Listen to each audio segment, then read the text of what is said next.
Assalamualaikum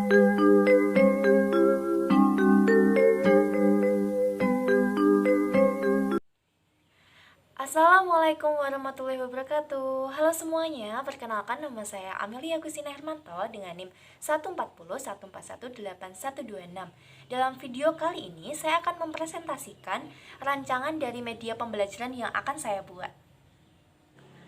Saya akan membuat media pembelajaran dengan fokus pada mata pelajaran pendidikan kewarganegaraan. Saya mengambil di kelas rendah yaitu kelas 2.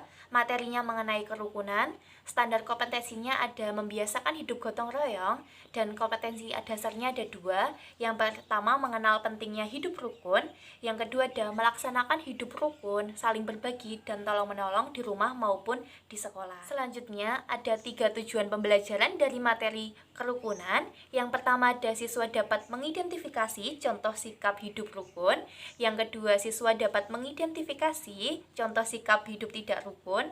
Dan yang ketiga ada siswa dapat menerapkan sikap hidup rukun di lingkungan sekolah maupun di lingkungan rumah. Lalu, media pembelajaran apa yang akan saya buat untuk materi kerukunan ini? Saya akan membuat media pembelajaran yang berbasis permainan, yaitu ular tangga duku. Kenapa disebut duku? Duku adalah kepanjangan dari hidup rukun. Media pembelajaran ular tangga duku adalah media pembelajaran yang dirancang sebagai media yang menarik dan tidak membosankan. Karena pada dasarnya, anak di kelas 2 itu sangat suka permainan dan cenderung mudah menerima pembelajaran yang dikemas dalam bentuk yang menyenangkan. Contohnya, permainan, game, dan lain sebagainya. Konsep media pembelajaran ular tangga duku. Ular tangga duku atau ular tangga hidup rukun adalah media pembelajaran yang berbasis permainan. Ular tangga ini mengusung tema kerukunan dan dapat dimainkan mulai dari 2-4 siswa. Dalam permainannya sama seperti konsep ular tangga pada umumnya, terdapat dadu, papan bermain, serta pion pemain. Namun ada keunikannya, ular tangga ini terdapat gambar serta penjelasan mengenai hidup rukun dan akan membuat siswa itu lebih paham mengenai contoh-contoh hidup yang rukun dan tidak rukun. Tentunya pada mata pelajaran pendidikan kewarganegaraan. Bagaimana cara membuat ular tangga duku? Sebelum kita beranjak ke cara membuat ular tangga duku, kita akan melihat alat dan bahan apa saja yang digunakan. Yang pertama ada kardus bekas tentunya. Ini media pembelajaran dari barang bekas, jadi menggunakan kardus bekas. Yang kedua ada tutup botol bekas warna-warni. Yang ketiga ada gabus atau styrofoam bekas.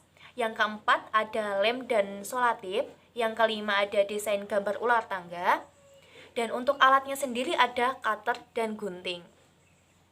Lalu bagaimana cara membuat ular tangga duku? Yang pertama adalah kita harus mendesain dari papan bermain ular tangga itu. Bisa menggunakan Word, bisa menggunakan Corel. Yang kedua, setelah sudah desainnya kita print. Yang ketiga, kita dapat menempelkan desain kita pada kardus bekas. Yang keempat, kita dapat menggunakan styrofoamnya itu untuk membuat dadu. Dan untuk pion bermainnya menggunakan tutup botol berwarna-warni. Cukup mudah kan? Mungkin cukup itu yang dapat saya sampaikan mengenai rancangan media pembelajaran yang akan saya buat. Kurang lebihnya mohon maaf. Wassalamualaikum warahmatullahi wabarakatuh.